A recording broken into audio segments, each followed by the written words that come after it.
we'll kind of take the agenda out of order today, but the first one that I see here that I think will be really interesting, and we can talk about it both at like a macro view and in the micro when it comes to like demand gen or AdWords or Google Ads, as they say now. I can't get myself out of the habit there. And the topic is what to do when competitors play below the line. And so, Megan, you can maybe get it started here at the macro. Sure. And below the line, like they're playing dirty. They're Exactly. clarifying question. I have a rule when it comes to competition. My general rule of thumb is I like to take the high road, and instead of speaking poorly of another individual, another company, a competitor, I like to focus on why my shit is the best, not why I'm better than someone else. And so my general approach is I don't really like to get into a comparison war and go feature to feature with a competitor. I think it is a poor show of character to say poor things about another company. So I always focus the conversation on what I'm doing. If a competitor is throwing me under the bus or my company under the bus, go for it. It's playing the short game. It's going to come to bite them at some point. So my philosophy here is take the high road. Do not badmouth a competitor. Focus on what you're good at. And frankly, I would take it a step further. Coming from my customer success background, I've actually been in scenarios where I've recommended that they use a competitor because I actually think that's the better solution. And I've even had situations where I've done that, and then that person has become a customer of mine in the future. So I rise above it. I don't succumb to their games, their petty games. And I think that that's the best way to live. Great people talk about ideas. Not great people talk about other people. There you have it. And so it's really funny. I'm not sure when I said it exactly. It was probably like 3 to 6 months ago. And I actually took quite a bit of heat for it. And that was, you should spend no time worrying about your competitors. I spend zero effort trying to understand what my competitors, marketing agencies or consulting firms or whatever you want to call it, I don't care what they do. And the reason that I don't need to look at them at all is because my customers, both the market, whether they're actually paying customers or if they're people that might buy from us, they tell me everything that I need to know. When they come to me and they say, we're working with this agency and they're doing ebook downloads and measuring on MQLs and telling us about website traffic and nothing about revenue or pipe, like I don't need to go and like analyze my competitors to know that my customers will tell me more than I'll ever be able to find from competitors.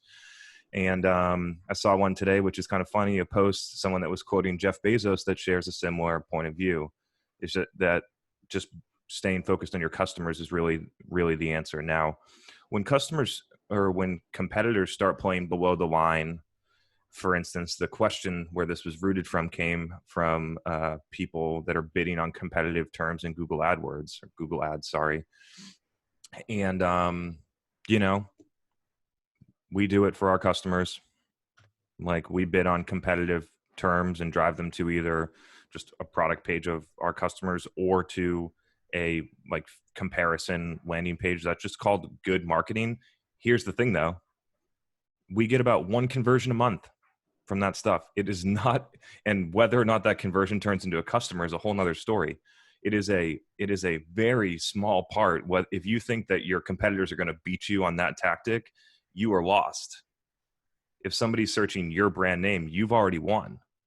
And so I choose, especially in Google Ads, like, yeah, Google Ads is strategy. Yeah, we bid on non-branded terms. Yes, we cover our branded terms. Yes, we cover competitor terms. But we're trying to win way above that. I'm trying to win way before someone's going to Google.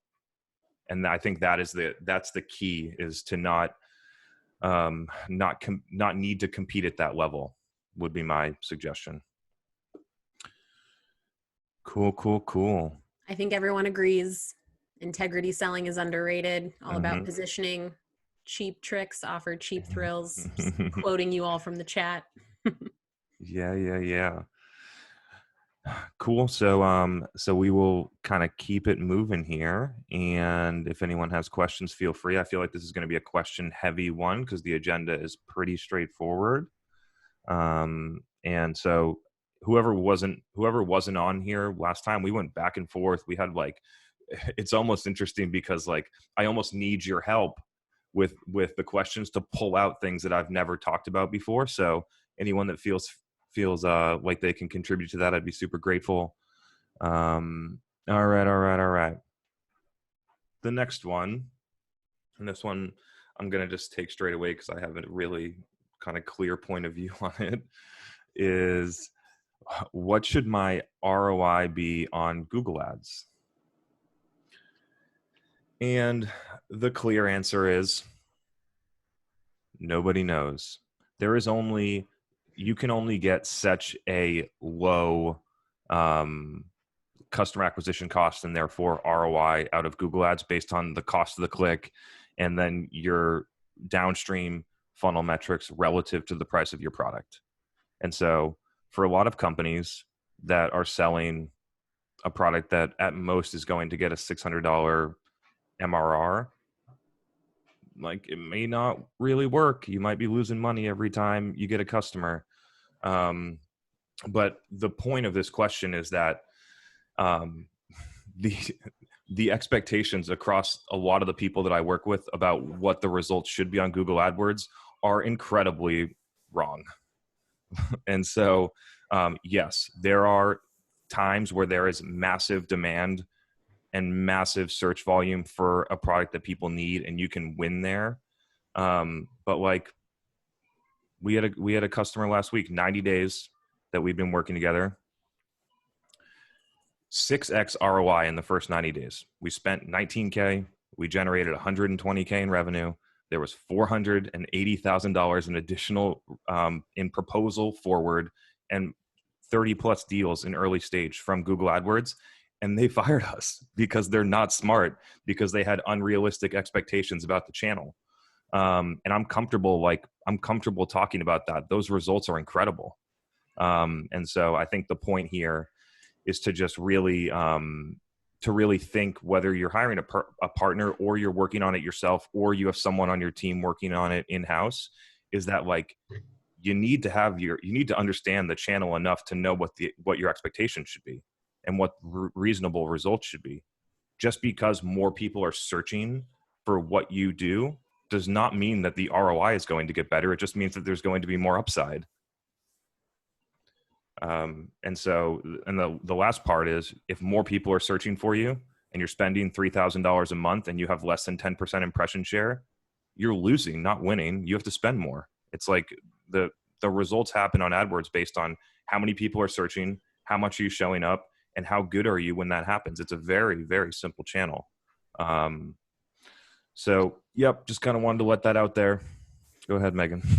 We got a lot of questions coming in. Oh, that is fantastic. Thank you, everyone. A little follow-up from what we were just talking. I don't know if you want to go deeper into the customer, asking about what the expectations were, how did we set them? But then there's a couple other good ones. I don't know if you want to speak to that briefly, and then we'll dig in. Abby has got a really good one that I can read to you. Yeah, so we've gotten much better. I mean, in general, if you have a 60-day sales cycle, it's pretty unlikely that you're going to hire someone and they're going to bring you revenue in 45 days. And I've posted about that on LinkedIn quite a bit, because it blows my mind how many typically like early stage founders, Series A or earlier, think that a marketing agency is going to get them revenue faster than their sales team is, faster than a ramped sales rep, versus what a marketing team is going to do. Like, we're not running ads on day one. We're probably like, ads are probably being launched on day 30 once we do strategy, media allocation, audience builds, like a creative content, like all the different stuff that needs to happen to actually fill the channel. And then, okay, on day 30. And then you have 60 days after that. So at best, maybe, you're going to get results in 90 days, but basically what I'm starting to learn is that you can vet early by asking a couple simple questions that just tell you whether or not the expectations are completely unrealistic. And Yeah, and I we're think, getting better. yeah, managing expectations, setting and managing expectations is probably one of the hardest things to do. And I've been in customer success for 15 years, and even when you do it well, things still go wrong. Um, I think if customer happiness was a thing, you would be killing managing your expectations properly, because it's all about what their expectations are and if they were met. So this is just really tricky no matter what type of business you're in. So let me read you this question. Abby said they sent it in earlier. This is for you, Chris. Should I organize my marketing department around goal, performance versus brand, and allow each team to utilize all channels to hit their goals? Or organize my team around channel, organic, paid, partner, and have each channel owner own a combination of performance and brand goals? It's situational. Would love your thoughts. I don't know if you need clarification or if you can tackle that one. Yeah, no, I mean, it'll be fun. Just, I'm going to take you off mute here and we can meet you and kind of chat about this, because I think a lot of people would be interested in this one, and I'm not really sure what I'm going to answer, but we'll dive into it. Sure. Yeah. Thanks for taking the time to get the question. Yeah, by the way, sure. All the time, my name is pronounced Abai. No worries at all, but just to clarify, because I plan to be around here pretty often, and so. Thank you. So give me a little bit more context about what you're up to. So obviously you're building out a marketing department. You're trying to figure out what to do. Like, tell me a little bit more about the company and what your strategy is. Yeah. Yeah. So I'm the CMO at like a $6 million ARR SaaS company, B2B SaaS company. We're based in Florida. Anyways, that's not an important detail, but more or less my path has been in feeding the growth of the company has been build outbound as step one, which we did, and that's kind of running and getting us a certain amount of new business on a certain schedule. It has its limitations. My second step after doing that was to build out performance marketing, which was the very typical B2B SaaS marketing playbook: webinars, ebooks, paid ads on LinkedIn, Facebook, using custom audiences primarily. And then sending those marketing leads over to an SDR team for follow-up and that whole workflow and that whole process. And I think we are more or less at the latter stages of that phase of sustainable growth for our business. And so now what I think the next phase is basically what you preach, which is a much heavier investment in brand marketing. And still, I think we'll have performance marketing as part of the mix, which is what informs the question. I haven't quite figured that out, but I'm in the process of refactoring my team to focus on brand marketing primarily, and then performance marketing kind of secondarily. And this is one of the main questions that I'm asking myself is we have our content production system and kind of customer research, and we have good writers, and that whole side of things is pretty strong. Then on the distribution side is more where my question comes into play, which is basically, should I split the marketing department, which is 6-7 people at the moment, including content. Yeah, cool. That includes creative as well. So cool. Video and design. So sorry, this is a bit long-winded, but basically, this is a great question. It's going to help a lot of people. Cool. So I'm just like debating the idea in my head of whether I should split the team into brand versus performance and allow everybody to use all channels, whether that's email or that's paid social or organic social, partner marketing, partner distribution. These are kind of like the main channels for us. What's the ACV? Oh, sorry, finish. Sure. No, ACV is about $7,500. Okay. So that's one option. And second option would be, which is more of our current setup, where we have channel-based marketers, where somebody's on content, somebody's on kind of organic distribution, somebody's on paid distribution, and somebody's on partner marketing and partner distribution, and give each of them a combination of performance and brand goals. I see some pros and cons to each, Like if you're channel specialized, you can develop expertise in that and then figure out how to use that channel for both brand and performance marketing. At the same time, is that going to be like a dichotomy in goals or potentially like competing goals that are hard to juggle for somebody if they're being measured both by brand marketing metrics as well as kind of more short-term performance metrics? So long-winded question, but I would love your thoughts on this. It is a great question. And so there's so many things going through my head. So I'm just going to kind of spit some stuff out. The first thing is that I've always thought about this as content and distribution, not brand and performance. And so distribution would encompass some level of performance. The question is how much and what channels are used. So when I think about the team, I think that you have 1 to 2 distributors. If anything, it's broken by organic and paid. But ideally you kind of have one, and then I consider the leader, the architect. It doesn't have to be you. It can be somebody in the company that is kind of like figuring out how everything's flowing down in the channels. And then one person is just optimizing the channels.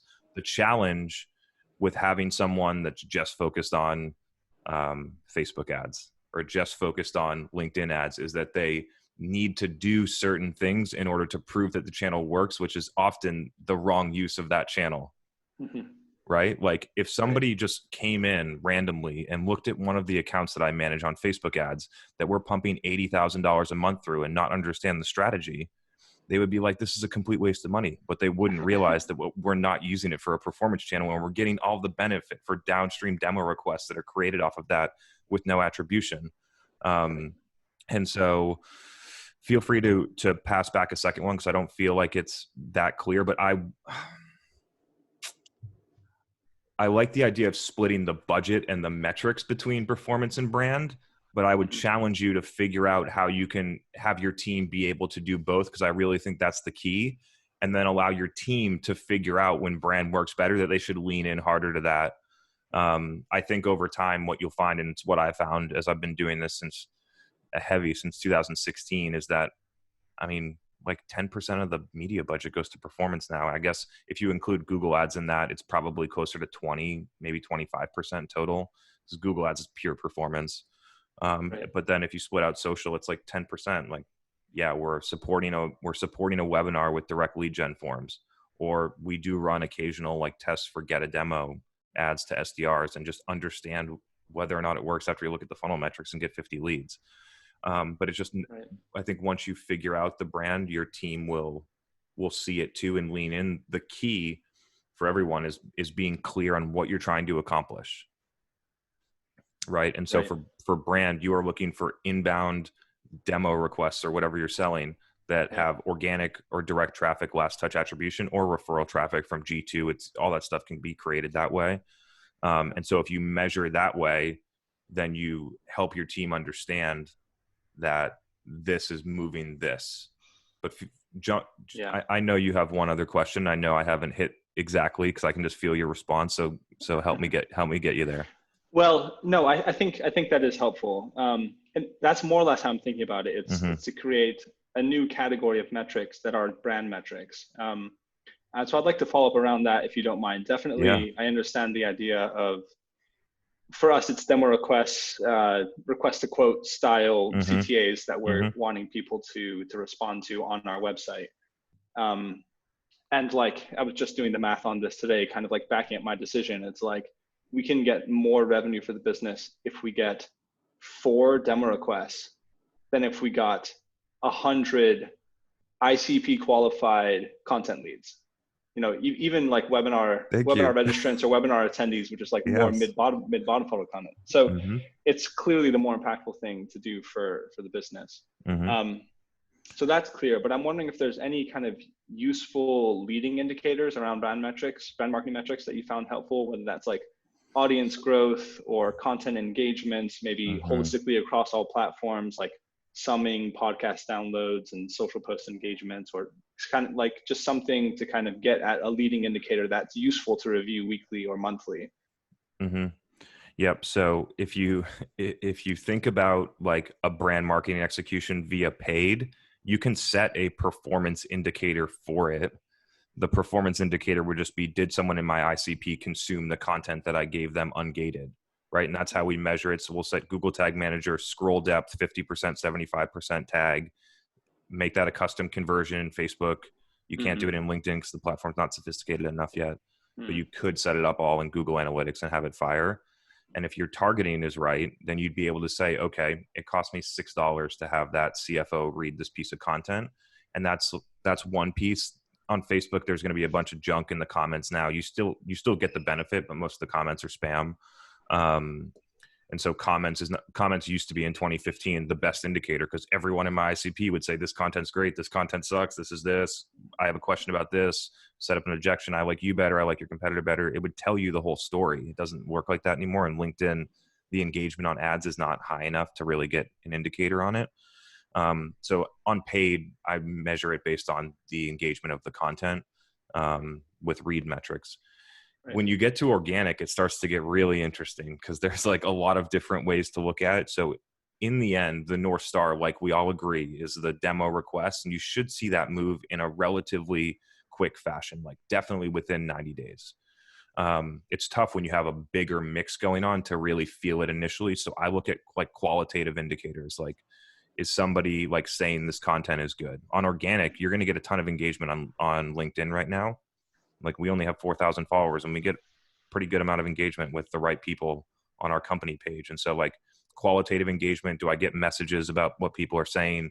If I have Gong or even sit on tools, or people talking about those things. So like in 2016, I would get messages from our sales reps when they would go in like cold to a hospital and they would say, hey, I had this cold meeting, and all the person could talk about was how they keep seeing us on Facebook. Right? And so there's a lot of qualitative indicators that can be good too. And I do like follower growth and different things like that if it's validated that they're the right people. Yeah. So cool. It's like not just the metric alone, because you can do a lot of things to create a bunch of followers that don't matter. And so it's like do the right things and then just let it take time. I don't like to use like hacks to accelerate those types of metrics. Right. Cool. Thank you so much. And for taking all the time. Yeah, definitely. And I appreciate it. Awesome. Good to see you. Check out the chat too, because Katie had a great idea. If you followed a format that Chris described, having a daily stand-up or like a scrum to keep everyone on the same page. If there's multiple people in the same channel, so everyone's loving this idea from Katie Biggs. So just in case you didn't catch the chat, check it out. There's a lot of stuff to add on your topic. Yeah, I mean, and at 7,500 ACV, your sales cycle has to be like 15 days. So you should feel it relatively. I mean, at least if you use paid to do brand marketing, you should feel it pretty quick. Right on. Cool. Thanks again. Thank you. Chris, would you consider NPS as a metric, from Lori K? I think this is a better question for you. I don't love NPS. From a customer success or customer satisfaction standpoint, I think it really depends on your business. Most of the businesses that I've been in have been a combination of some technology product and some real life interaction. For Riley, NPS is Net Promoter Score. How likely are you to recommend my product or service to a friend on a scale of 1 to 10? And you come up with a number on the scale of minus 100 to 100. So like Apple has an NPS of like 70 something. Health insurance companies have an NPS of like minus 10. So I think for a lot of SaaS companies, it can be tricky because it's kind of like a vanity metric. If you have a high score, you can tout that you have a really high NPS, but it's not very actionable, and you can't really tie it to a business outcome in any real way. I've seen companies have really high NPS scores and really poor unit economics and revenue numbers, right? And I've seen the opposite as well. So I just think there are other metrics if you're trying to understand customer satisfaction, whether it's, I like CSAT, I like customer effort score. There's a question around product market fit of if I took this product or service away from you, how disappointed would you be? So some of those other metrics for that are what I typically use. Mm-hmm. And it all comes back to, again, like how you measure it, whether it's in marketing or this, for instance, like you could only send the NPS survey to the people that have the highest usage statistics inside of your SaaS platform and get a way better NPS. You know what I mean? And so there's ways to hack those things to get the number that you want if you were fishing for it. When you send a NPS blindly, you're not going to get a lot of average scores. In my experience, you get the polar ends of it. If people are just okay, they usually don't answer. One thing that I've talked about this, so I won't spend too much time on it. I talked about it on a previous episode, but I love the idea of finding whatever 10% of your TAM, or you decide what the number is that makes sense realistically, sourcing their email addresses and conducting a blind market research survey that comes from a third party that asks questions about how they perceive you, both unaided first and then aided with your competitors, and understand like what's the first thing that comes to mind when you see this logo, and then show your competitor's logo, and then say, out of these ones, which do you think is best? Why do you think it's best? On these 4 or 5 things, which one? How do you perceive these different things? And then because you have a mix of both customers and non-customers, you get real insights. And so I think some of those approaches might be more helpful for a lot of different reasons. Should I keep the questions coming at you, Chris? Yeah, this is great. I'm like way behind. I see there's like 50 more that I haven't gotten to yet. I'm keeping an eye on the chat for you. Cool. So Maria has an interesting question. What are some partnership marketing strategies you've seen play out really well? I'm also curious to hear what you have to say. Okay, Maria, we're gonna. Is it Maria? Quilia? Yeah. Quilla? Probably mispronounced it. I'm sorry. Maria, you're in. Hi. Yeah. Hey. Wanted to know, if you've seen any partnership marketing strategies play out really well, and like what industry was it in? Because I think there's a lot of power in like partnering up with different type of corporations and companies to get leads, but I'm not sure. What are you trying to accomplish? So let's say like I'm working for like a real estate company and doing marketing for their agents, and they need to post a listing or something. But I was thinking of maybe taking the approach of like a partnership marketing strategy where, let's say this listing is like a $3.5 million home, and they need to target obviously like very wealthy people, probably like C-level executives, so why don't they do something where they partner with the yacht club or partner with a like an organization like that where they can feed these listings to really highly targeted people. Are you running the marketing? Like, is it your decision whether you go through a partner or do something else? Yeah. I would take a amazing portrait mode video with a stabilizer of the home, get it cut up into a 30-second highlight reel, and I would run that to people that have income levels of $1 million or more, or whatever you decide to set inside of a certain radius of that on Facebook and Instagram, and it would work. Yeah. That's what I would do. I think that the partner thing is a lot in the scenario that you just pointed out. I think it's a lot of work for the outcome, and I think you could get it done in a better, more scalable way, differently. Yeah. So that would be the recommendation, but let's think more globally. So like everyone can kind of get something on this. And so when you have partners, and this is not my 100% area of expertise, and so I'm just going to throw that out there, but I have typically in way long ago in my career worked with distributors. And so it's not that much different than a partner. The partner usually will handle like some form of implementation and also bring deals and sometimes take a revenue share or some portion of that as well. And so they're basically a value-added reseller or a channel partner, however you want to call it. And I think in that case, for a SaaS company, the most effective marketing strategy would be building a podcast for your channel partners. Yeah. I just do. I think if you had 100 around the country and you created a content pillar that was not just about how to sell your product better, but was actually about how they could be more successful in whatever they were trying to do, that sometimes included your product, and help them become, it might be different for some companies, but it could almost be like, I've been talking about this for a while. I think that if you have a 100-person field sales organization, you should have a podcast for your field sales team too. So that when they're driving, it's not happening right now, but when they were driving 4 hours across the state to their next appointment or to visit their next distributor, you would have content that they actually want to listen to when they have the choice of all those different things in the car, because it's going to either help them hit their goals or make more money or learn or become an expert or different things like that. So those were a couple ideas. I if you have a follow-up, would be happy to jam on it for a minute too. I'm good. I think you pretty much answered it. All right. Thanks, Maria. All right. Thanks, Maria.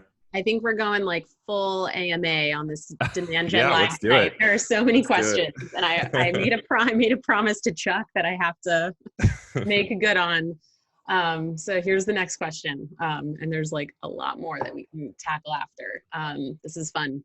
So from Chuck Ellis, when you create ads for promoting your content on LinkedIn or Facebook, do you prefer to use engagement awareness campaigns or traffic campaigns? Multiple people are interested in this question. Yeah. So Chuck, we're going to get you off mute here and in the game. Hey, everybody. Hey, what's up, my man? Great picture. Thank you. So you want to, I mean, I can answer the question how it's stated, but why don't you give me a little bit more context about what you're trying to do? So I work for a Buy, actually, and we're both kind of binging your podcast and really enjoying it. And we've been talking about, like, for white papers, for guides, for swipe files, for case studies, that sort of thing, like promoting that out as a way to get our brand out there. And one of the biggest problems with our brand, we're a very likable company. We convert very well, but a lot of people don't know who we are and what we do. And what we do isn't necessarily something that people would organically search for. So awareness is as much a problem for us as it is engagement, because once people get on our site and see what we do, they like what we do. So for us to get out there and provide, as you've recommended, value, whether it's promoting a podcast that we're doing or a video that we're doing or whatever, like getting that messaging, getting our brand out there. Is it better when we create those ads for the content? Have you noticed any efficiencies when it comes to promoting it as like an engagement campaign or an awareness campaign, like a real top of funnel campaign, versus a consideration campaign, like a traffic to your site campaign, where you're paying more like a cost per click type thing? And follow up on that, what would you consider an acceptable CPC for a company like ours, where the ACV is about $7,500? Yeah. CPC on what channel? On either Facebook or LinkedIn. LinkedIn is our most useful channel right now. Okay. But who are you targeting? we're targeting usually director level and above on nonprofits and associations. Sounds good. Any stakeholder inside of those companies? I know this industry pretty well. Right now, it's kind of, it's basically any decision maker, especially concerned around membership or events, especially like virtual events. But yeah, anyone who would be in charge of, because I mean, we work for organizations as small as local regional associations for dentists to like, big, like the National Association of Broadcasters. Yep. So it's one of our larger clients. So cool. So let's break this down. And if I get off track, just help me steer back in. Sure thing. So to the original question of whether measuring on engagement or awareness versus traffic, the core question that you need to ask is what is the objective? And so if the objective is to run essentially a display campaign in social, that all you want to do is just pay the lowest CPMs, then run awareness. I almost never do that, to be direct. If I'm going to run a campaign, it's typically based on an outcome that I have that's more deep than the impression. And so, yes, do you get value out of just the impression and not, out of the percentage? Well, we're like at best 4% click-through rate. So 96 out of 100 people are going to scroll right by it. But anyway. So if I was going to do it for you, one of the first things that I would do, because what you pointed out was that people don't really understand what you do. And so I would have, I would test 20 images that highlight one key impact of what your product does, what the outcome is to those people. I would run a traffic ad directly to a product page. It can already be on your website, or if you want to go into depth, you can build out your own separate one as long as they can navigate back to the original site on their own, with the goal of them consuming the page and better understanding what you do. So this is a communication strategy, not a lead gen strategy. If everyone in your market understands better what you do, then you've accomplished the goal, and it was worth $5,000 even if you only got 4 leads. Right. And so that's a good way to split it out. I would go traffic, and I would have a deeper objective than just the impression always on LinkedIn and Facebook. Now, the next thing is, if you think about what you're going to put in the channel, like if it was like a little deck or a different thing like that, for ads, it's typically, for me, like product pages or short form written content is the destination for ads, and then anything else is going to happen organic.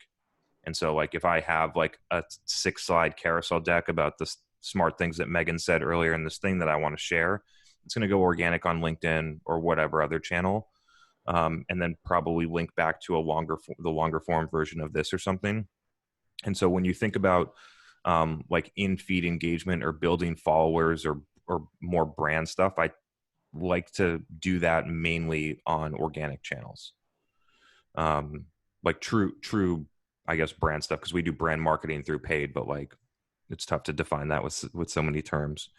Now, the next thing you asked was, what is the acceptable cost per click for Facebook and LinkedIn? Mm-hmm. So, I mean, on LinkedIn, the range is going to be $8 to $25. I mean, you might be able to get a little bit lower for a period of time, but like the cost per click is $8 to $25 on LinkedIn, depending on who you're targeting, how narrow your audience is, what the actual CPM and who else is bidding on that audience, how good the creative is inside. The creative matters a lot. We'll test 20 variations of creative and have a huge spread of which one performs the best and which one doesn't. So always test quite a bit. But that's the range. You want to be somewhere in the 8 to 12, or I think there's something wrong. Like there's something that you could optimize further if you're not in that range. Mm-hmm. The next thing to think about on that is that just because they click doesn't mean they actually landed on a loaded page. And so our testing shows somewhere between only 66 to 75% of people that click on ads actually get to the page. They bounce before it actually fully loads. And so then you make that calculation to what it actually costs to get someone on the page. And then if you use the scroll depth tag, you can figure out how much it costs to get someone to actually read the page. And so you can create this own little like consumption funnel of like, is it worth this price for each point inside of the engagement? That's the core reason why I only run like super targeted, high seniority, bottom of the funnel type stuff on LinkedIn. Like only product, and if it's a high ACV type of product, we'll run case studies on LinkedIn ungated. But those are like the only 2 reasons that we would use that channel, predominantly because it's so expensive. Like I would question for you at $7,500 ACV, like how much you should be spending there. Now we target the same audience. We do run, and you know, the ACVs are not that much different for the companies that we work in the space. Like, you know, we do run LinkedIn. It's just not a primary mix. On Facebook, you can get, like, if you're going to run more that are like awareness type stuff, I would try and really figure out how you can make it work on Facebook. Custom audiences are probably not going to give you what you need because they're too small. Like Facebook works best when you have like a broad, large audience that you can hit at a low cost. And you might not be able, and especially on cold targeted. So on custom audiences, you already have their information somehow, or you wouldn't be able to build the custom audience. But I would try and figure out Facebook. There's groups like nonprofits on Facebook. There's certain job titles with interest levels underneath it that could work, like executive director plus likes this, and this. There are ways, and then if you get the pixel warmed up, you could turn on audience expansion. And I think that you could let the algorithm go and find other people. I would give that a shot. I would monitor it closely, but like it's gonna. There was one campaign we were running for a lead gen campaign on LinkedIn. We were running for a customer today. It was $256 CPM on LinkedIn, and we copied the campaign onto Facebook, and it was $16. You know what I mean? And so there's like massive differences in cost between those two channels. And so I guess the core point is I would challenge you to try and figure out Facebook a little more, given your ACV. At minimum, retargeting. Like, you should definitely have retargeting flows built on Facebook. Very cool. Okay. Thank you very much. Right on. That was great. Max has a quick follow-up question here that's probably worth quickly answering. Do you have or use a tool like metadata to target people on Facebook, LinkedIn programmatically, since a large majority of people use their personal emails for these platforms? So we do use metadata, but we use a slimmed down version of their product called MetaMatch, which you can use it for several different things, but the only use case that we have for it right now is custom audiences on Facebook to get LinkedIn quality audiences that you can target on Facebook. So I can go in there as if it's like Zoom info and type in, I want to talk to, director plus at these nonprofits that are, less than 1,000 employees, or you put in whatever criteria. It's pretty sophisticated. And then I just click build audience, and I integrate my Facebook account, and it'll push the audience into Facebook. And then I can hit them for way less than it would cost me to hit the same people on LinkedIn. Maybe you don't hit every single person because the match rate's not 100%, but it's good enough. So that has been a good supplement as to why we've been able to spend less on LinkedIn and get, I think, better results. The larger platform that they have, just for people's knowledge, can push out campaigns on programmatic. Like, we don't do a ton of programmatic anyway, so we don't have a huge use for that. I just think you can get better stuff done in other channels. And then LinkedIn, we just purely just because we can run it natively and we don't need the autonomous features of like performance marketing and bringing in leads and watching them in the funnel. Like, we can just run LinkedIn natively a lot more efficiently. But it's a promising tool, and we do use it for that specific use case. Chris, I have the next person that we should bring on. Incoming sales guy question. Feel free to kick me out. Anthony never would do that. I'm more of a sales and CS person than marketing, so you're welcome here any Tuesday night. Chris, you want to bring Anthony on, and why don't you read your question? Yeah, he's in. What's Cool. up, Anthony? How's it going? It's going great, man. Good to see you. Good. I've got my camera off. You caught me in the middle of eating dinner, so I don't want to subject you guys to that. Sounds good. Just don't talk with your mouth full. All right, deal. All right, so the crux of the question is to understand how some of these brand efforts that will surface up insights for sales teams, it may seem like, from a salesperson's perspective, they're going, who am I going to make a phone call to? This person who's downloading stuff, interacting with the materials marketing's pumping out there, or someone who, for all intents and purposes, is sitting idly by. But we also want to avoid that kind of like almost tasteless nature of like, I just downloaded something and now I'm getting absolutely bombarded. So what's the right balance, or what's the right kind of relationship there between sales and marketing to strike the right chord? Super fascinating question. I have a couple thoughts. You want me to kick it off, Chris? Yeah, please. You can That'd be come great. in. Yeah. So this is a tough one because generally I'm, I think the rule of thumb is that you don't want to be bombarding people that are just consuming your content, that they'll come to you when they're ready to buy. And overall, I agree with that. I think, though, that there are things that you can do to stay top of mind that are less intrusive. And so one tactic that I used with this when I was either selling or working with customers and trying to retain customers is you shouldn't do it with everyone, but you'll have your top prospects that you're going after. And if one of them, has consumed content recently and you're not already connected with them on LinkedIn, just sending them a connection request and saying, hey, like we like the same things. We're interested in the same stuff, like this and that. I post some content that could be valuable to you. it's finding micro interactions that are not intrusive, where you can continue to get on their radar so that they will eventually come back to you when they're ready to buy. I don't recommend a cold call or an email asking for a meeting right off the bat, or a LinkedIn message, right? It's like, how can you continue to provide information that you know, or have a data point that this person finds interesting and valuable. When people share information with me on LinkedIn that I enjoy, I like that, and I'll respond to them and talk to them. So I think it's like, it's playing the long game. It's really being strategic about which of those individuals you want to engage with, knowing that you can continue to share interesting, entertaining, or valuable information that they care about, without asking for anything right away. Like, don't ask for the meeting, don't ask for the sale. It's just, how can you continue to stay top of mind and supplement the marketing efforts, so that they'll come back to you when they're ready. So that's how I would answer this question, but I'm sure you got some other things, Chris.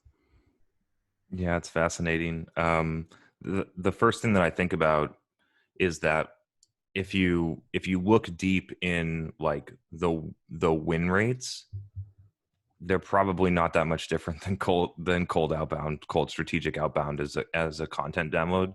I think the core difference that I believe, that I have no data to back, it's just pure feeling. Maybe it's just based on how I interact or what I've kind of felt with other companies, is that if you follow up straight away, I think you might actually be killing more deals than you're winning. No data to back it, just a pure feeling based on that. I just don't feel it's aligned with how people want to buy stuff. The next thing that I would think about is why you sitting cold waiting for content downloads. And so with with that one, there's a lot of different things that you can do, but like the number one thing, and I know I have complete empathy that like there are quotas every month and you got to get stuff done and different things like that. But I would be spending a lot of time on LinkedIn being a human, not a sales rep. And so like we just talked about the metadata tool. Like you want to know how it worked out. Like this guy, probably the VP of marketing over there, I'm just reverse engineering what happened. Probably was like, hey, this person knows a lot of marketers, probably would be, a good person to use our tool, and connected with me on LinkedIn 2 days, commented a couple times, which I probably didn't even notice. Sent a thing, said, hey, you want to come on our podcast? And all I did was I just clicked on his profile, looked where he worked, and I was like, hey, I could use this tool. And we didn't even do the podcast. Yeah. You know what I mean? And so like, I think there are just more creative ways to accomplish the same outcomes, and would challenge you to give some of those a try. Cool. Appreciate the responses from both of you, Megan and Chris. Right on, Anthony. Enjoy dinner. All right. Thanks.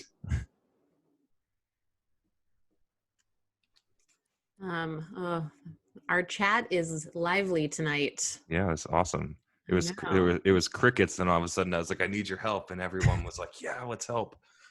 Here's a tactical Facebook ads cue while I look through some more questions. Mm-hmm. I think you could tackle this one, Chris. When you turn on the expansion pixel, are you duplicating the ad set and turning it on, or simply updating the ad set with the audience expansion activated? Getting tactical. So what I do is I have my core audience, and then, so let's just pretend the audience is 100,000 people. And then what I'm going to track is I'm going to track the frequency metric. And then I'll know when that audience with no expansion on has approached fatigue. And fatigue is typically what I look at as a frequency of 2. Once people have seen that ad twice, the results will fall off a cliff at 2, and then we'll fall off a cliff again around 6. And so I just, cut it at 2 because I've gotten the best stuff done, and I have enough content and creative coming that I'm always going to have something to swap to, and the audiences are big enough, and I can turn on expansion if I need to create space. And so inside of the ad set, when it hits a frequency of 2, or once we get it to a certain scale, we'll just start the ad set with it on. But we'll change the same ad set and let it run. The reason being is that you've just delivered that content to a ton of people already. And if you duplicate the ad set and you start over with engagement. And so again, qualitative feel. But my feeling is that if you have an ad that has 100 likes and 17 comments, it's more likely to get more engagement than the one that's starting fresh. And so the reason that I keep it in the same ad set is because you maintain the engagement from all of the ads that have already been run. Matthew says, reason I'm asking is because Facebook always tells you to duplicate the ad set. I guess I'm never in agreement with anything that anyone says. And he always thought it was bullshit. That's my feeling. I mean, I don't think it matters considerably, but that's the way that I do it. Oh, our good friend Prince has another question on partnership strategy. How would you determine the revenue share when it's a new org or person you're partnering with? Could go the Warren Buffett way about it, but would love to learn from your experiences. Yeah,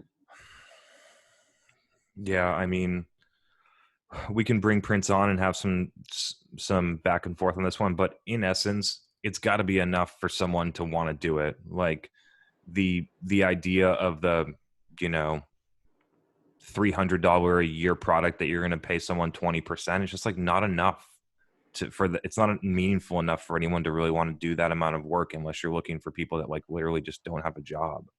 And so if you're looking for like true partners that have business infrastructure, you have to be delivering them enough value to have them get out of bed. You can do that in a lot of different ways. One revenue share. That's dramatic. Like, $5,000 a month product, 20% rev share in perpetuity, you got someone's attention.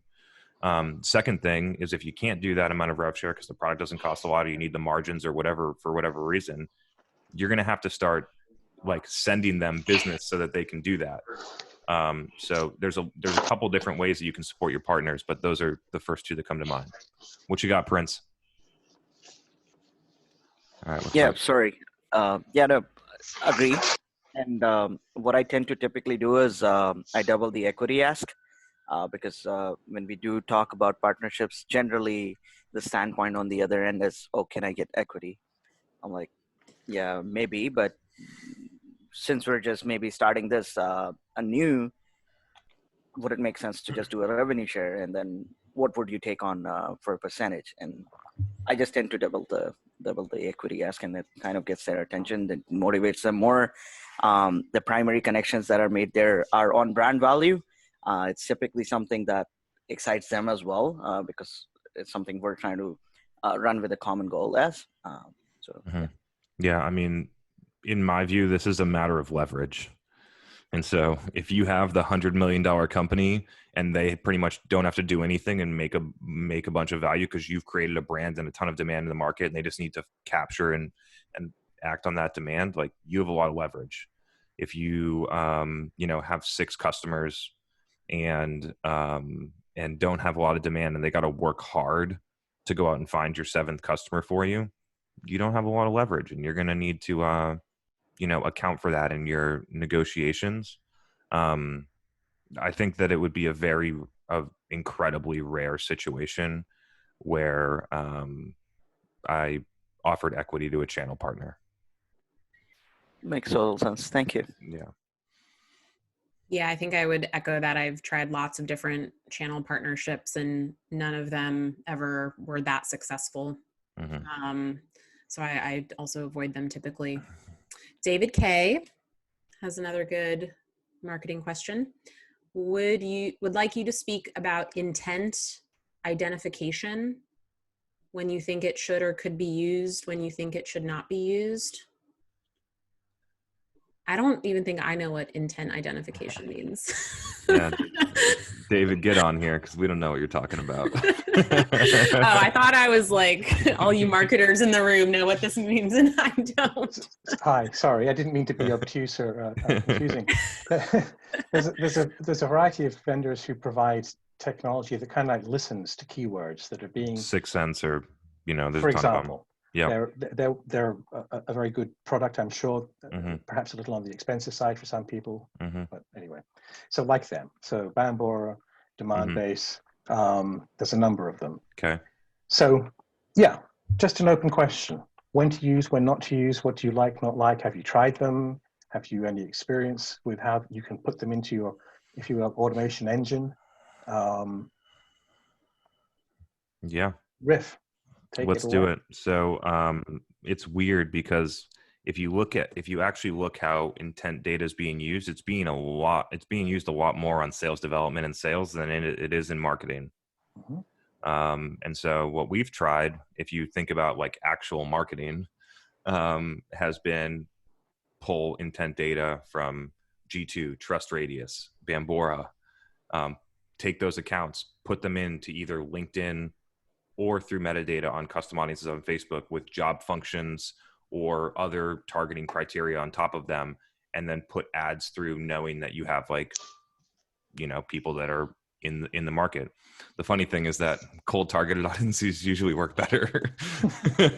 And so I think that either the intent data is not fresh enough or not good enough, or for whatever reason, we don't see it work well enough to continue to invest in it from a marketing, like paid social standpoint. Now, what I see most people doing with it, like I would say a majority of the use cases that I see, and I'm just going to put, Megan, do you mind muting Prince just so we don't have the background chatter? Where was I? On the sales side, I see a ton of companies using it to prioritize outbound, to try and get a slightly warmer outbound touch. And that's just not where I spend a lot of my time. So I'm not going to pretend like I know whether or not that's working. I'm sure it's working better than, Zoom Info cold. I'm sure knowing what accounts are looking for certain things at certain times would help you be more effective. But I don't have any clear data or point of view on it from the sales side. Okay, right. I think it perhaps has a bit to do with what is being listened for. So if you're in a business that's got some pretty unique keywords, maybe that's helpful. If in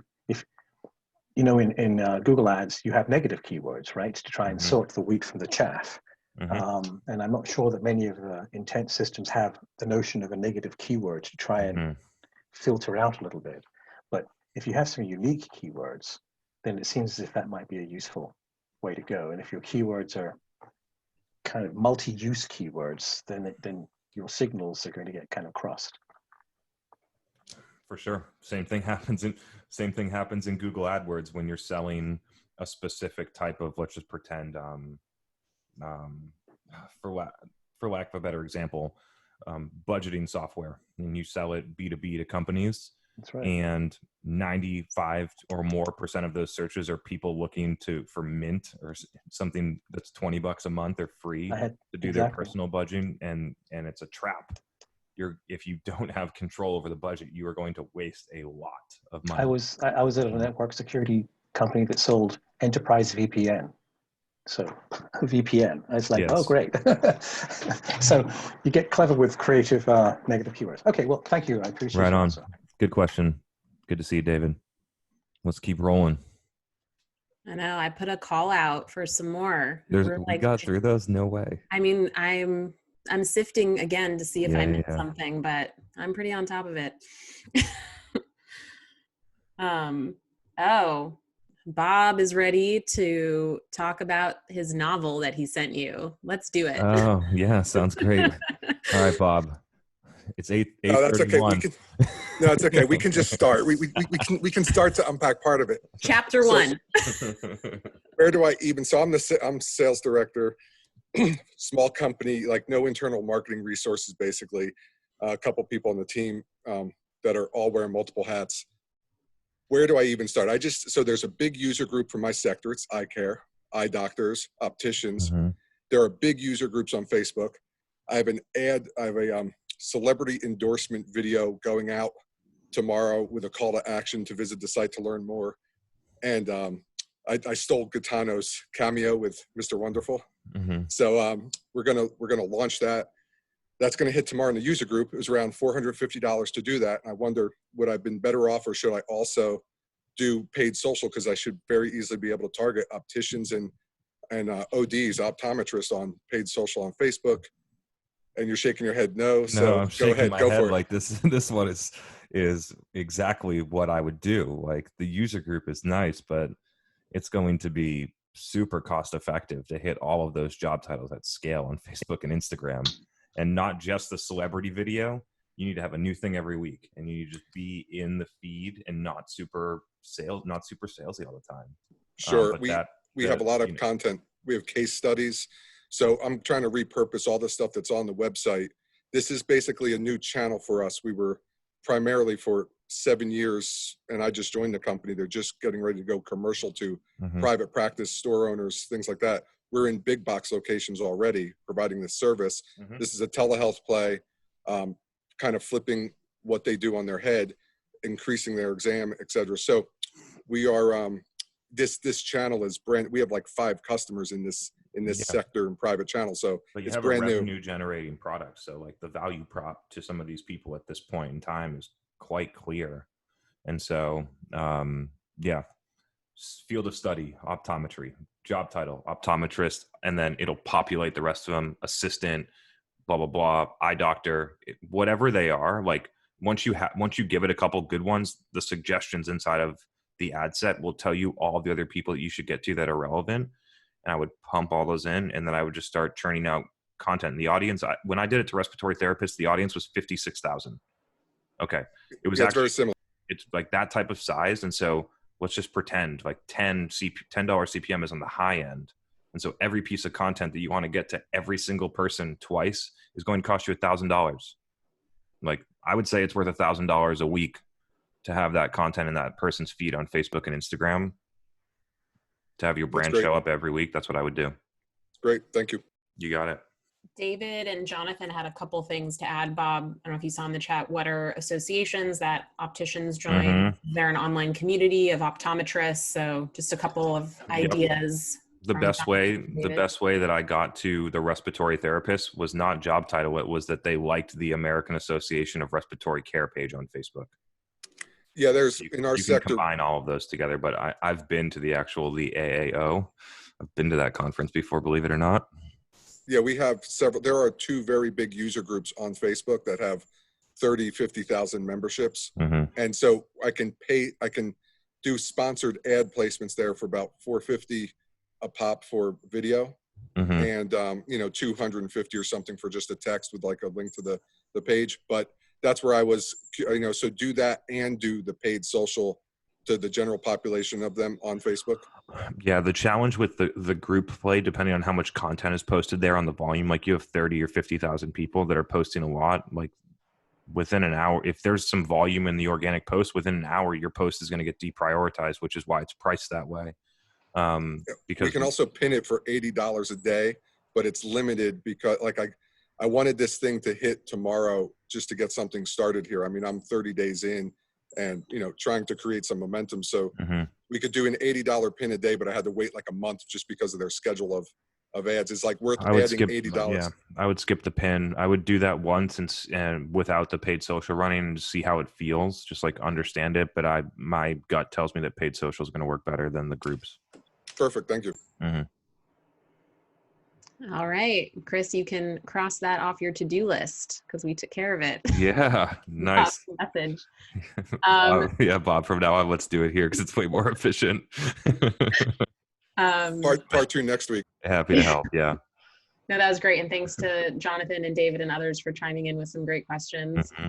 Also, Jonathan threw a nice one-liner in here. If there isn't an online community, make one. So easy. We're with you, Jonathan. Thanks for dropping knowledge there. Stephanie had a question. Thoughts on outsourcing intent-based sales? I feel like I want to hear a little bit more. Yeah, Stephanie, get on in here. Oh, hey, Stephanie. How you doing? I know you.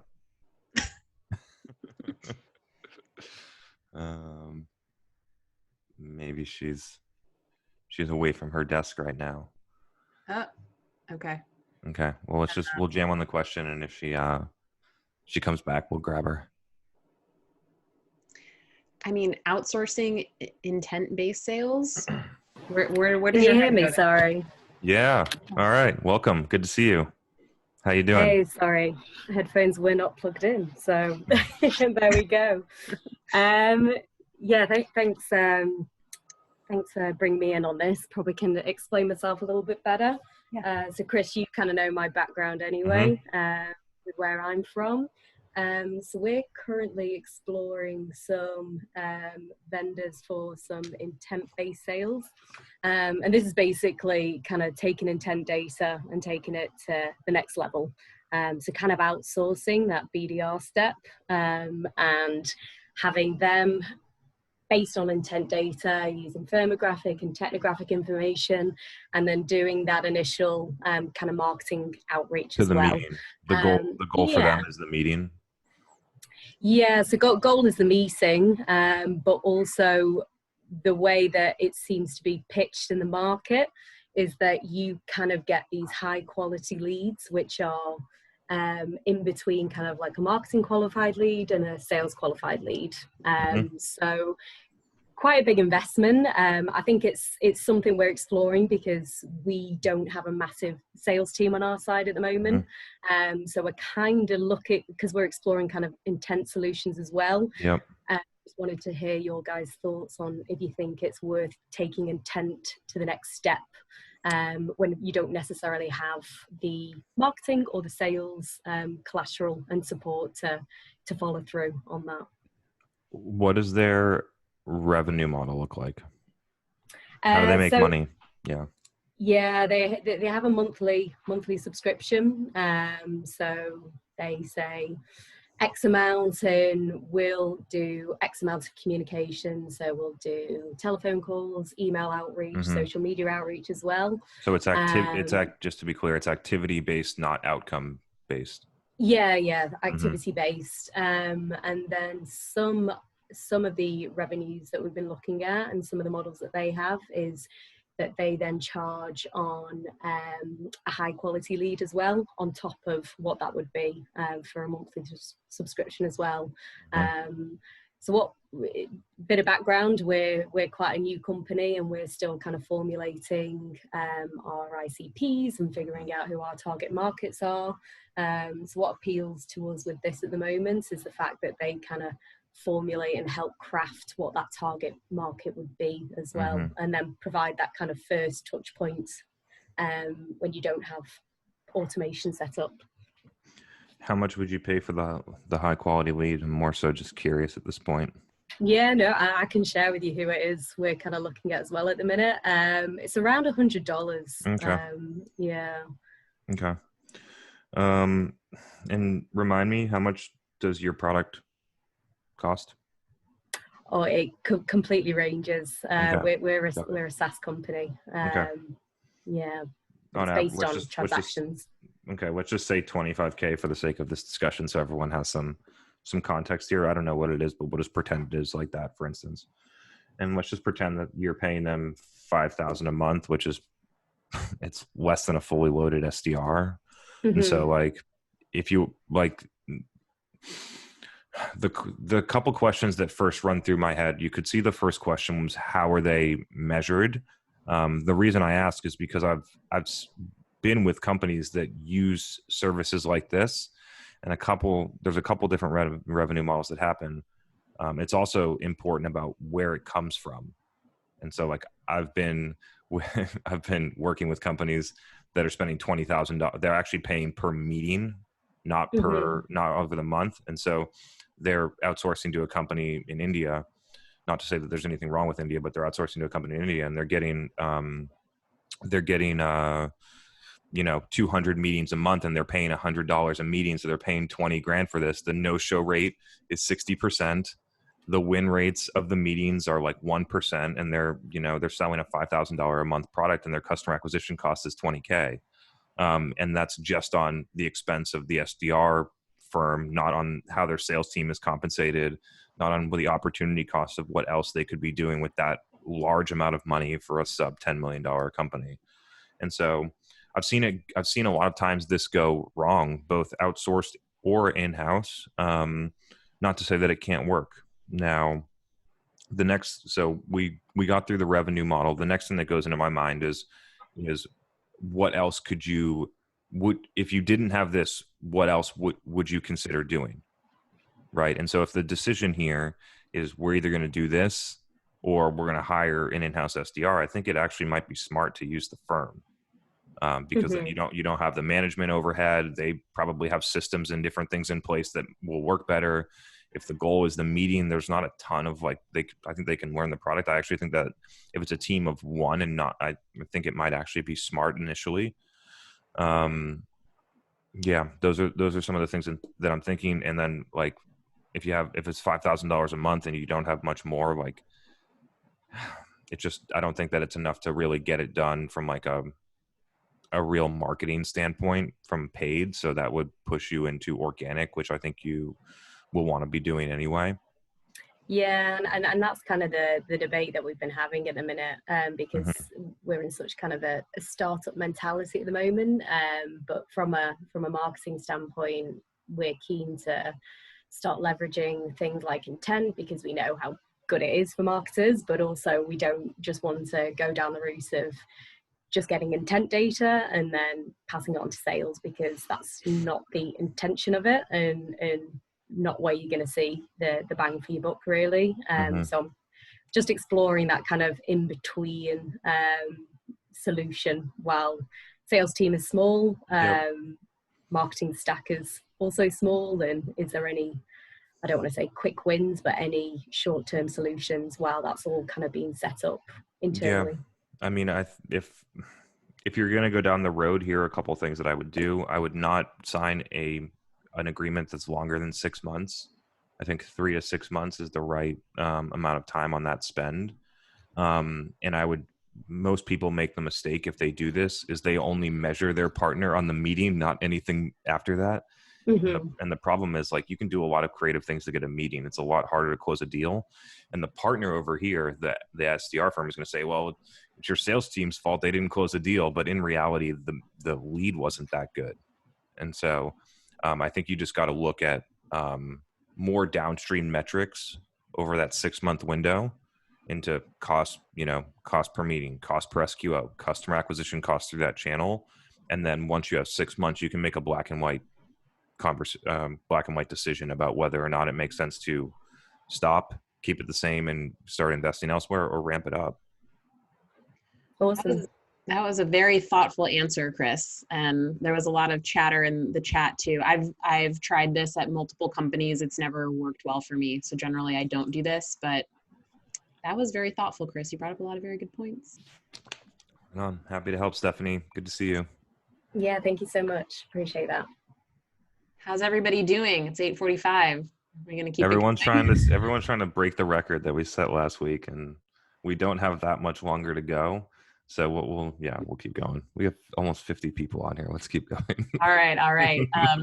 Chris, there's to build on the Facebook topic we were talking about earlier on some tips and tricks there. This is from Dave. What questions would you ask yourself if you're trying to find a B2B group on Facebook? Love your idea about finding people who liked a professional association. Do you have any other tricks or tips that you would suggest to find people on Facebook? Dave, we got to get you on here, man. I got to follow up.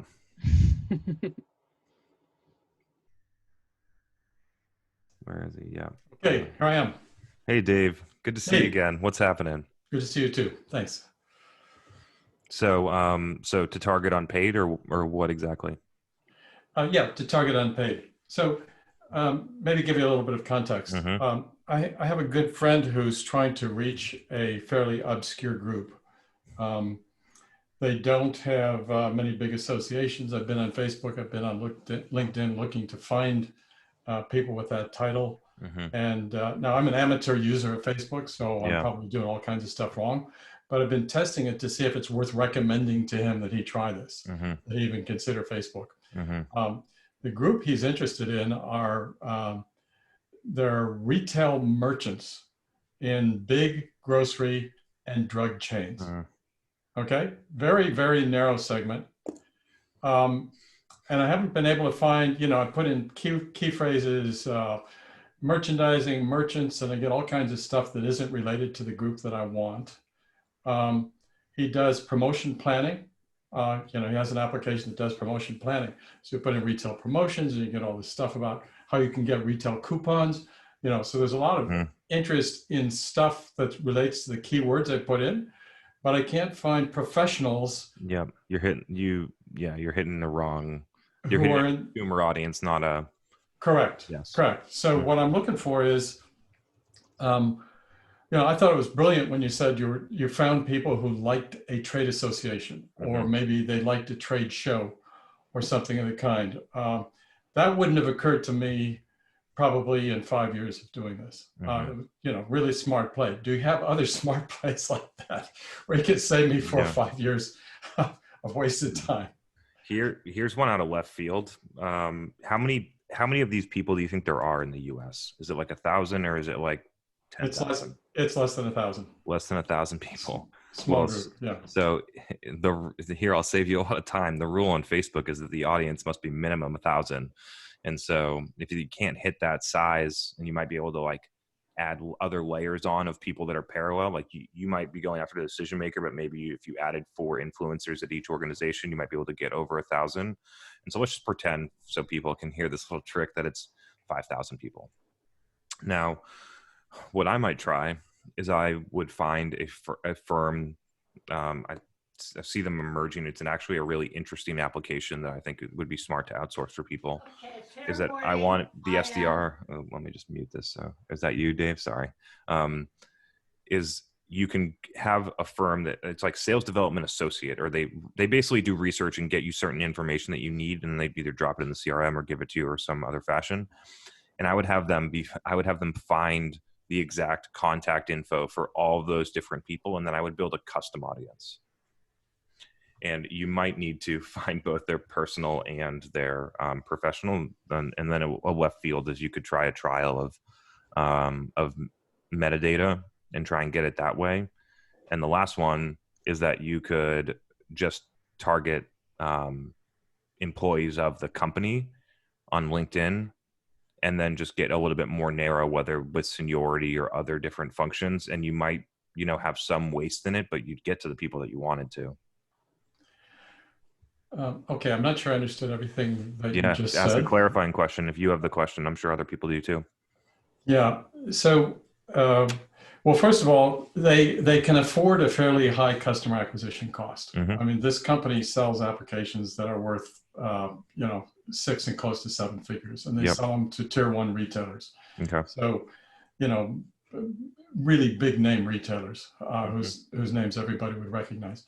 So the cost of acquisition isn't that big a deal, but it's a small company, right? So they're and they aren't very sophisticated from a marketing perspective, and they are reluctant to commit a lot of dollars to something that may or may not work, right? So they're going to want to try to test something on a fairly small scale before they move forward.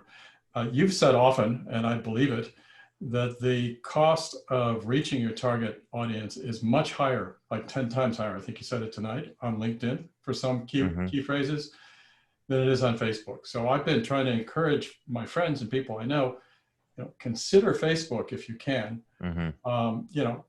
Give it a try. It's just, I don't know what to tell them beyond that about how they would use Facebook, because among the circles I work in, including myself, I'm really skeptical of Facebook. I hate Facebook. I think it's bullshit. I hate the company. I hate what they stand for.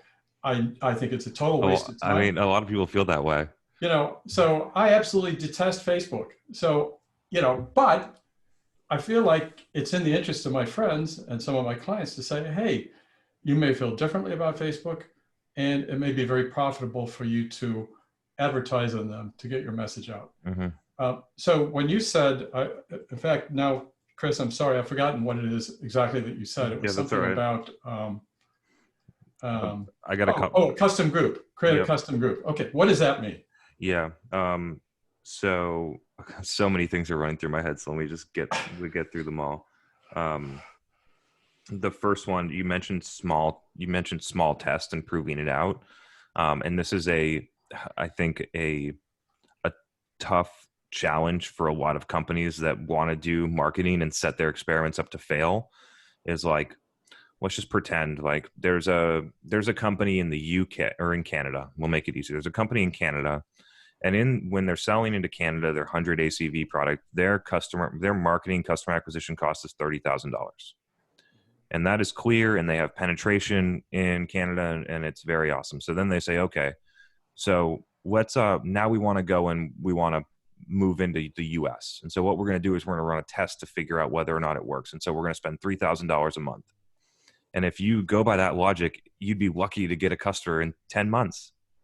And so if you start to think about it that way, like I think a lot of companies make that mistake. Or is that because you're not putting enough cash in the kitty? Is that it? You're not giving it enough budget to find a real result, and you're destined to fail at that low budget? I mean, the idea that like in a mature market where you're getting a lot of organic and word of mouth and other customers, and it's blending into your advertising expense, and it's still $30K, and then you go into a market where you have no awareness, no traction, and you expect to run $3,000 in ads and get a customer, I think is just not realistic. Yes, you might get lucky one of the times, but it's just like, that's something. And then for other companies that don't think they have enough budget in marketing, I would challenge them to calculate their customer acquisition cost on outbound. And so if you like, let's say this company, let's just pretend they have 10 sales reps and they close 2 deals a year, then what their customer acquisition cost on outbound, like you could do it, but it's like $500,000. So is there a way that you could get one more customer with that amount of spend? Like probably in marketing. Yeah. But anyway, I digress. So the custom audience. So whether you do it yourself or you have somebody else do it, you collect the email addresses of all of the people that you want to get to. So I know that person is the head of merchandise at, Vaughn's. And so I'm going to go and I'm going to look them up on LinkedIn, find their name, go to Zoom Info, get their information, and then potentially try and also find their personal email, because most people are going to have a personal email on their Facebook. Or you could use a tool like metadata that'll short circuit. I'm not sure the match rates are good enough because your audience is so small, but those are the ways that I would do it.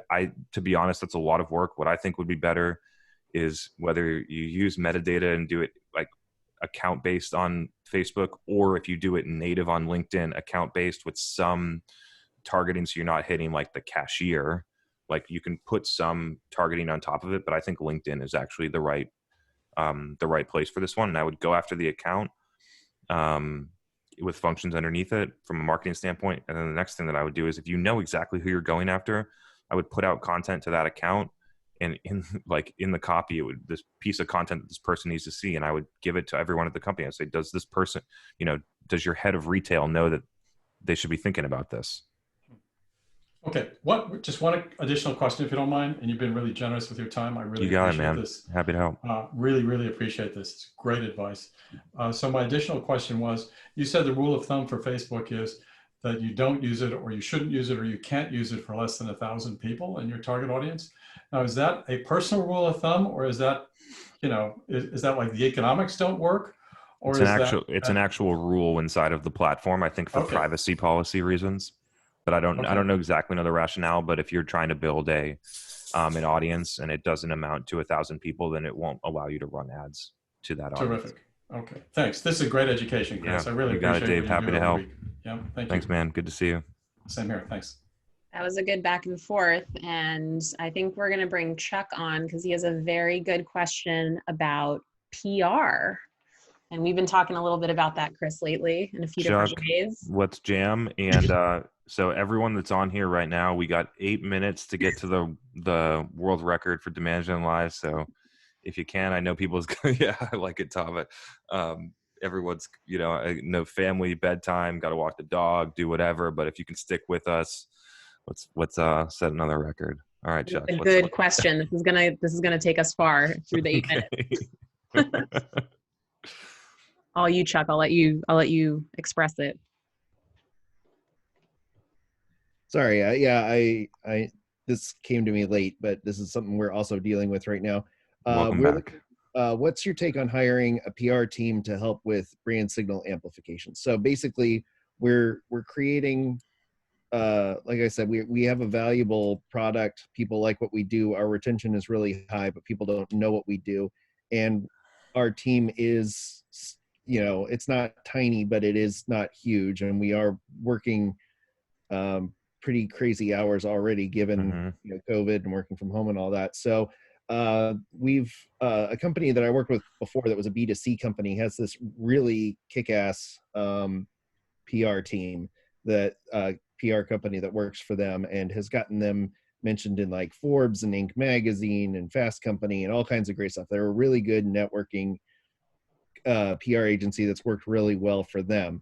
Now, I know you're kind of down on PR teams from what I've heard in podcasts previous, but we're thinking, of using this as a way to get our subject matter experts interviewed in places that we could, we have networks within the associations and stuff that can get us some runway. But as far as like elevating the overall message of our brand and the overall authority of our brand to get us into those larger areas and do it for, half the cost of what it would take monthly to bring on, a qualified PR person or internal higher level marketing director at that level. Do you see the value in that as getting our subject matter experts places and getting those high quality backlinks as an SEO kind of play? Do you see it, is there an option for us to work with a team like that? Is that a good option, or are you still saying, hell no, just, work your own magic within your team? How much does it cost every month? 10 grand. Give it to me.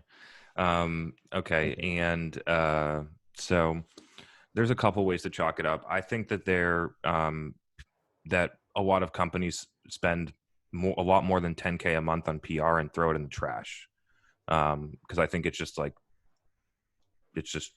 not effective in certain things. Now, I've been talking a lot recently about and Dave Gerhardt posted about it this week, and I think it's super interesting. It's like, what is the modern form of PR?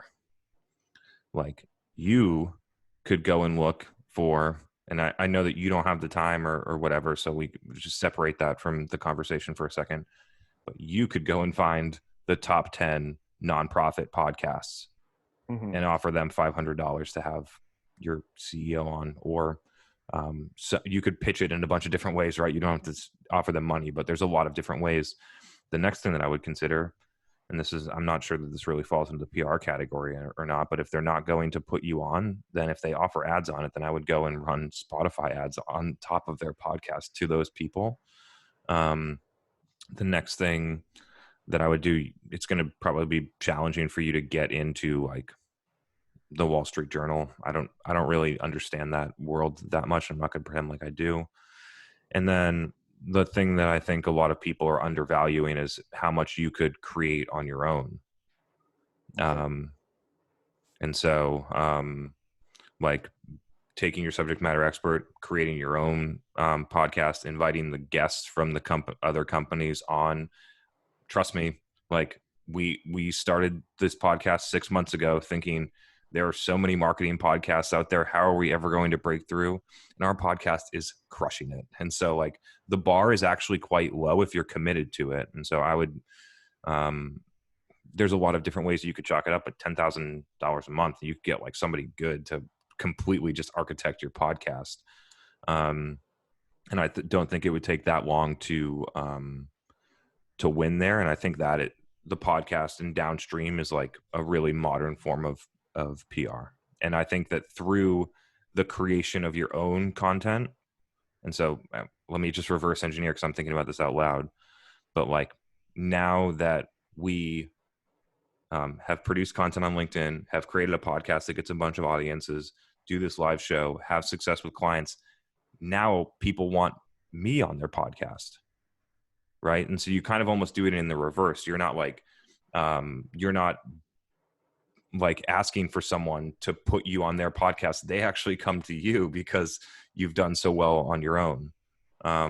And so it's just, I think it's a unique way to look at it. I'm not going to pretend like I understand how to get in the Wall Street Journal, and I'm not going to pretend like I understand the value, the true quantitative value of backlinks from Forbes. It's just hard. It's hard to quantify.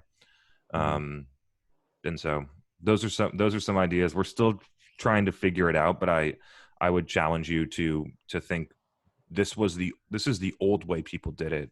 What's the newer way that we could get the same outcome but do it in a more progressive way? Okay, no, that's a good answer. I was just, it was just fortuitous timing, because we've been like, I kind of started binging your podcast about the same time I started looking at this PR agency, and so I was like, hey, here's a good opportunity to just be like, hey, what do you think about this? So that's kind of where I thought you would go, but I appreciate the clarity on that. Yeah, and right now. to be very clear, like, I have conversations with very smart marketing leaders that say that their best thing that's happening right now is their PR execution.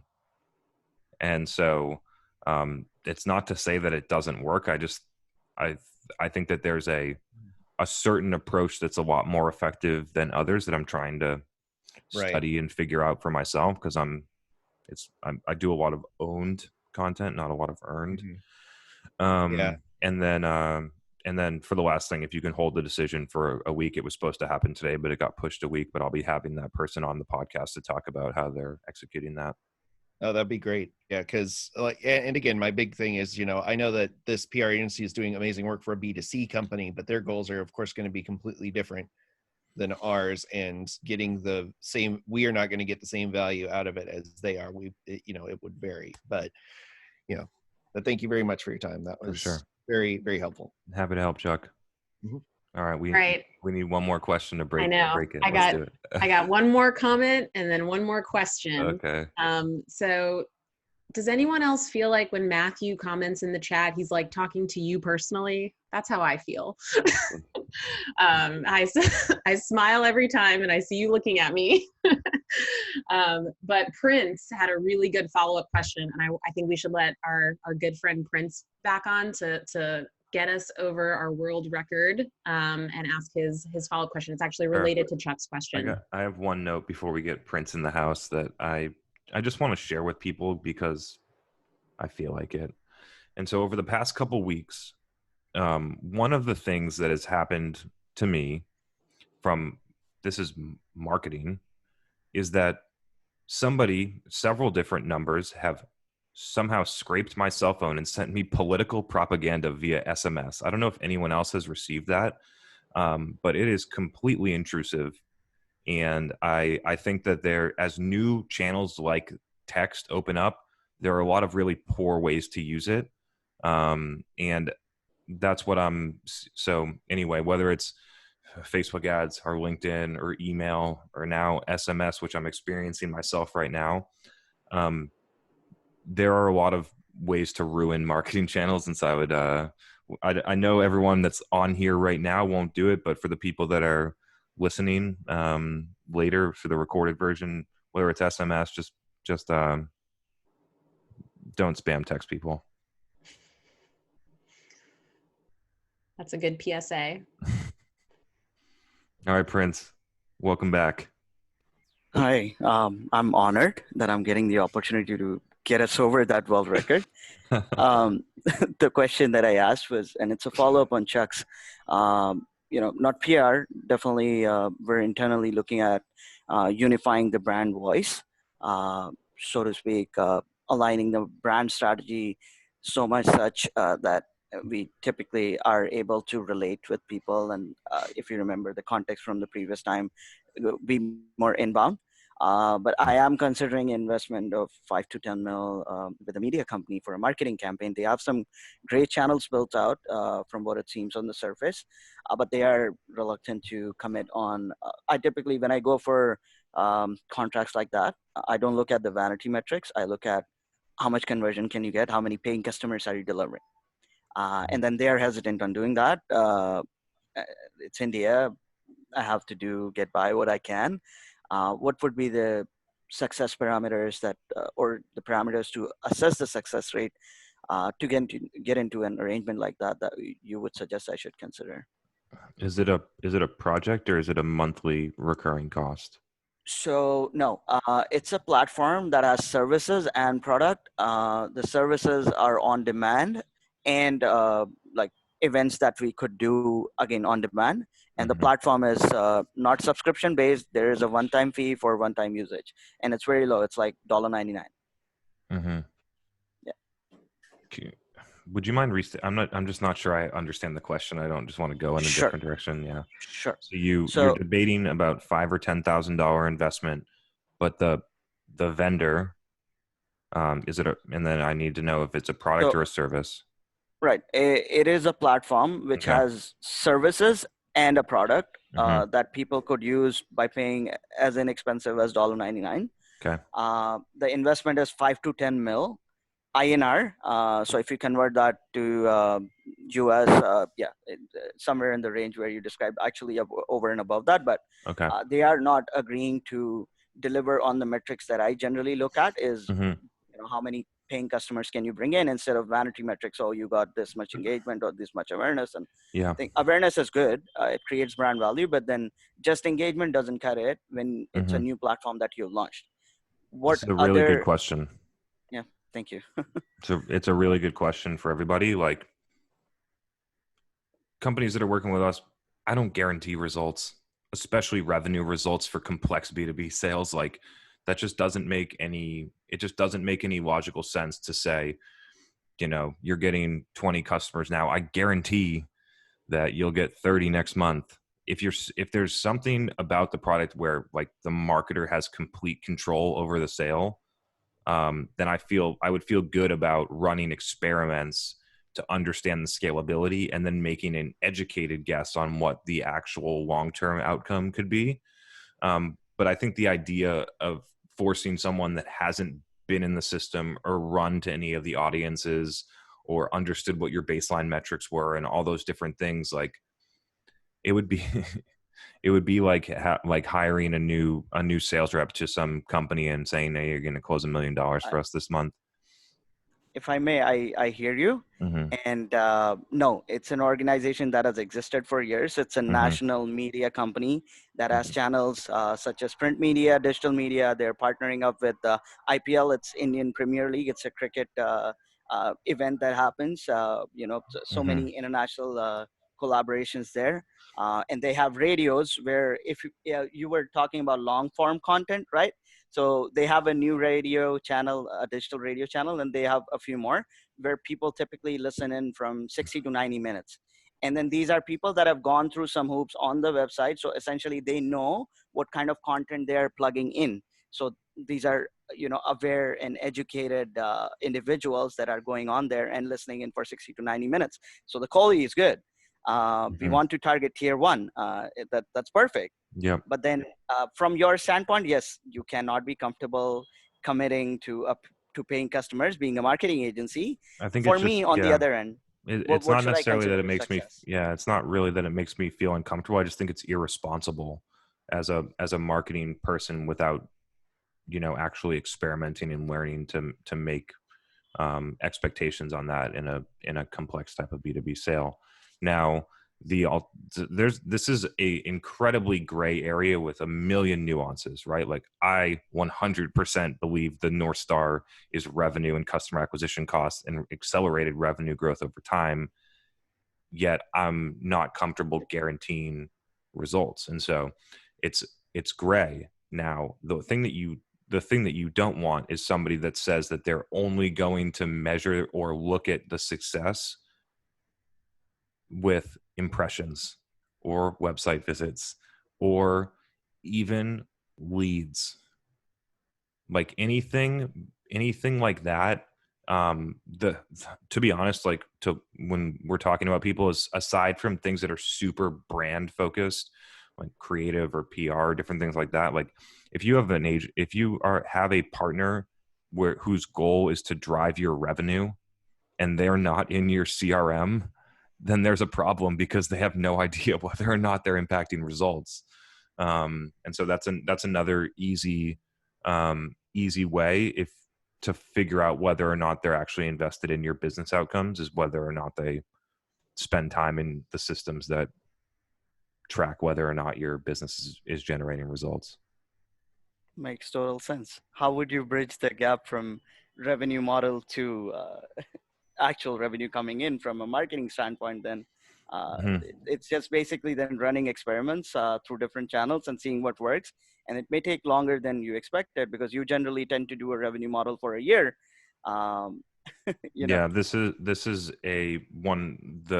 same brand versus performance conversation that is just like there is not a clear way to map back like every single brand activity to a revenue outcome. And so being comfortable with that is step one. When like if Prince in 5 years you decide, that your company has grown so much and you've had so much success in the campaigns that we're talking about that you want to work with us, which part of it was the most important for you deciding to work together? Was it me answering this question?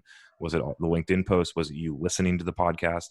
And so like, I don't do any one activity thinking that it's going to drive an outcome. I do a collection of activities, measure the success of each activity individually. And so like, the fact that there's still 33 people on here and we've been here for whatever, I can't even do the math in my head now. 73 minutes, something like that. I don't know. The fact that we've been here for this long and there's still this many people here gives me an insight that like, this is something that we should continue to do. And so I would try and measure in a brand marketing activity, always measure the activity based on the objective of that activity. And then you have to map the business results back with the belief that that activity will drive future results. Totally aligned. I know that it's like it's not clear and it doesn't work for a lot of executives, but that is really the way to do it. No, very comfortable experimenting, totally aligned. And, I know your cutoff is 10 million. So once we make 10 million US, you are it. Yeah, no. So my math was wrong for the people listening afterward. We're at 104 minutes. And so Megan, thanks Prince. Appreciate you. Really, want to shout out your dedication for getting up every Wednesday morning for you and joining us here live. Thanks for having me. And I thank you for being here. Gosh, I guess we've been here for a little bit too long. Megan, we have anything else stacked up? So, people have all of these new ideas of how we can continue to build on the community. So we don't have to make any promises right now, but people want us to make a Slack channel. People loved the sales comp challenge and think we should embed challenges every week. I took some notes, guys. I'll take this offline. I'll talk with Chris. We'll report back on all of these great ideas. The challenge for sure. We'll and then we'll talk about the Slack channel or maybe another way to make that happen. But yeah, geez, people, that was crazy. Really just continuously grateful that you all join. And really happy that I guess, and I've said this a couple of times, but really like to drive it home, which is 4 years ago, I wish someone did this for me. It would have helped me not make so many mistakes. Sometimes you have to learn those things for yourselves, but I'm really happy that this is helpful enough for you to stay here until 9:15 p.m. on a Tuesday night. And yeah, just grateful that the things that I've learned are valuable to you.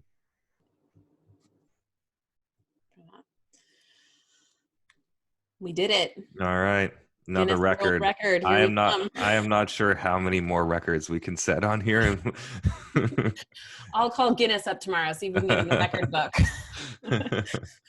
All right, people. Well, pleasure seeing you all. Let everyone get to bed. Hope to see you back next week. Any questions, feel free. I know we can get it going here in the chat, but if you have anything that you want to make sure we get on the true agenda, email or LinkedIn DM, and we will get to those. And talk to you soon.